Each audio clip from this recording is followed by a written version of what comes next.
Well, good evening to all you shooters and reloaders out there and all you Street Circles passengers and members. It's Fortune Cookie 45 LC coming to you from the Hot Lead Zone Express. And as you know, we're doing part 2 on these Russian slugs. And where we left off was the discussion of these proprietary tail wads and the necessity of keeping this compression zone from being damaged during the joining of the slug and wad together. So that's where we left off. Well, before we do that though, a couple of new patrons over there on the Patreon site, Dave Johnson and Tim Wang.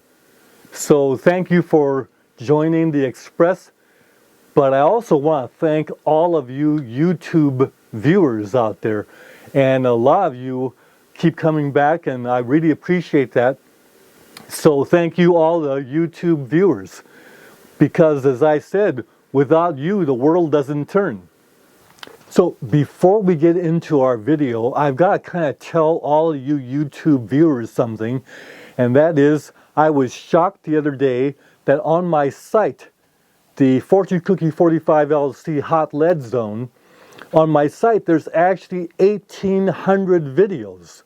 More is over 1,800 videos. And I had them all sorted out into playlists, so anybody that visited my site could go to a playlist, for instance, reloading. And there were over 400 videos in my reloading playlist. So you could go ahead and check out all the reloading videos. Or my cast bullets. There were like 380 plus videos on cast bullets on the playlist for cast bullets. But now when I go to my site, I've discovered that my playlists are gone. The videos are still there, but the playlist is gone.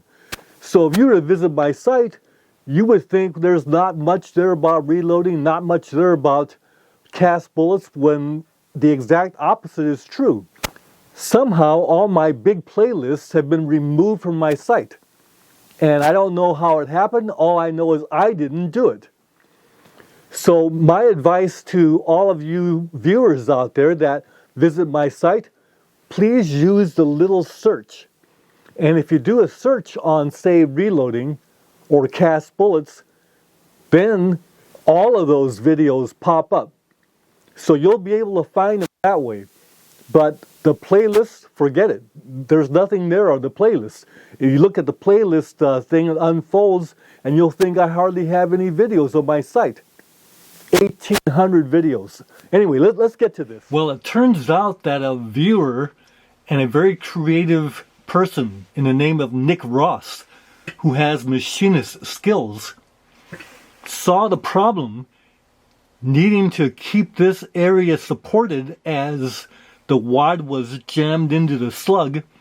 And so what Nick Ross came up with is these clips made out of aluminum, and these clips fit perfectly into this recess in here to support the compression zone as the wad and slug are being put together.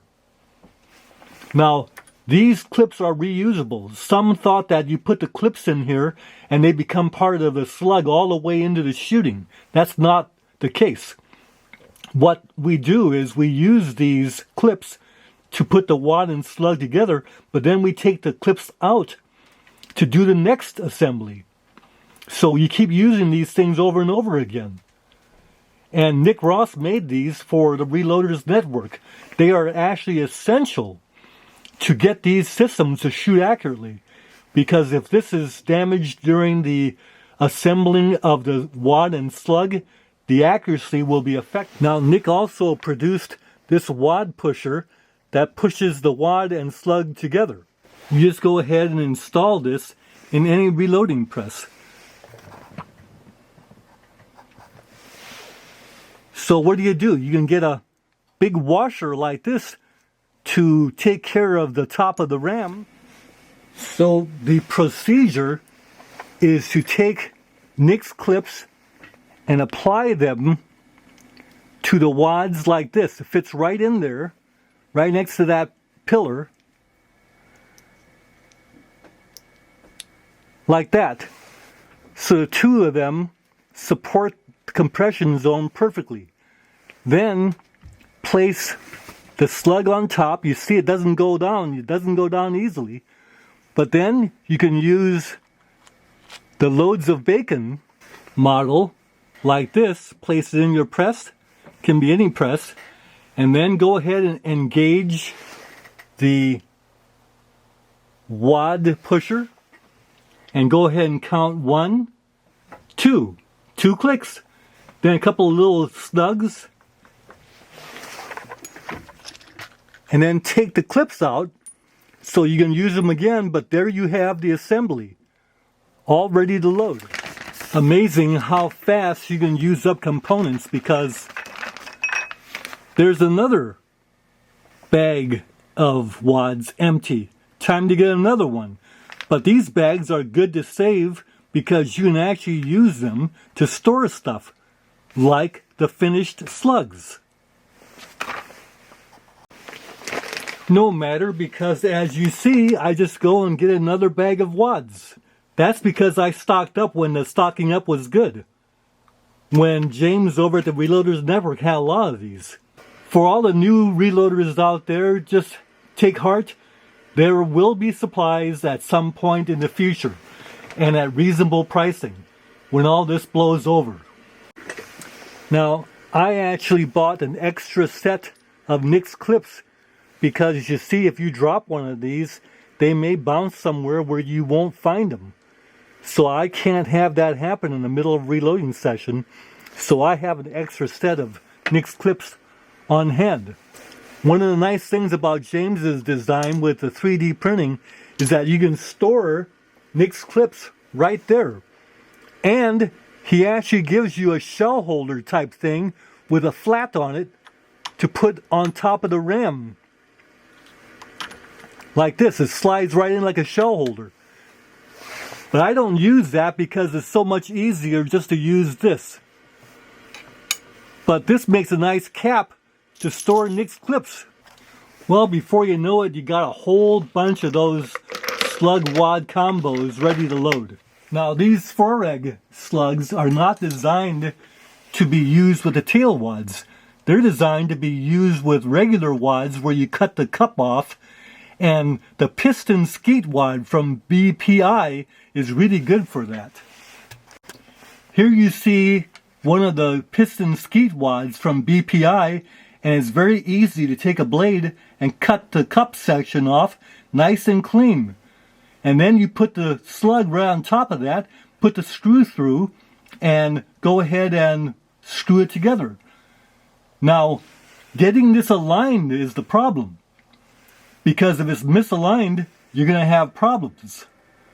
So you want it perfectly on the slug wad to be aligned together. So a good way to do it is to drill a hole first through the first part here of the wad, and then put a screw through. And you see the screw right there. Now I found that number 6, either 5/8 or 3/4 inch long, either panhead Phillips screws or Spax construction screws will work well for this application. Now, getting this alignment though is critical, and you'll see other videos where the fired slug hulls were used to help align the two and then put the screw through. Now, the actual reloading is child's play, really. If you have a fired case, then you got to put it in a press and deprime and reprime and resize the case, of course. But if you're using brand new primed cases, you're ready to go ahead. So you go ahead and drop your powder charge in here, or weigh it or meter it, whatever you want to do. Then you take your slug and wad assembly and you push it in by finger. And just make sure you push it down far enough that you get all the air out between the powder charge and the slug. Now, once you've pushed it all the way in, then it's a simple matter to take it over to your drill press and do a roll crimps. I recommend the Nick Ross roll crimper. There are a lot of good roll crimpers out there in the market, and they'll work. But the Nick Ross one has 4 pins. Can you see the 4 pins in there? And you can get it in the oxide finish also. See the 4 pins? Those 4 pins are angled perfectly to produce the nice roll crimps that you've seen in my videos. Now we can actually show you the reloading procedures, but the thing is, there's a problem with that in that we might get the video struck because of that. Let's not invite that. If you want to know some questions about the actual reloading procedure, please ask. I can do videos on that without showing the whole process to avoid unpleasantness. Well, I think I'll go ahead and do a video on the reloading of these slugs after all, because I'm going to be doing that anyway. But I'll post it over on the Patreon site, because one of our patrons over there, Dave Johnson, is actually working with these slugs right now, and so it might be kind of fun to do a video just for Dave. So all you shooters and reloaders out there, take care. Fortune Cookie 45 LC. See you in the next video. Bye for now.